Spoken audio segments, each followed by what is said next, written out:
બોટાદના ગઢડાના અડતાળા ગામના ખેડૂત 4 એકર જમીનમાં રેડ ડાયમંડ જામફળની ખેતી કરનાર પ્રથમ ખેડૂત બન્યા છે।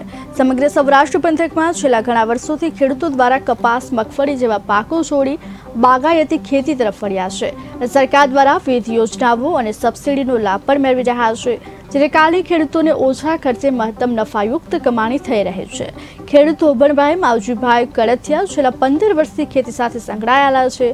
પોતાની 4 એકર જમીનમાં રેડ ડાયમંડ જમરૂખની ખેતી કરી છે। આવી ખેતી કરનાર પંથકમાં પ્રથમ ખેડૂત બન્યા છે, જે ખેડૂતો દ્વારા જણાવવામાં આવ્યું કે રોપાનું સમયાંતરે કટિંગ કરવું જરૂરી છે, તેની ડાળીઓ પણ કાપવી પડે છે, તેમજ ઓર્ગેનિક છંટકાવ પણ કરવો પડે છે।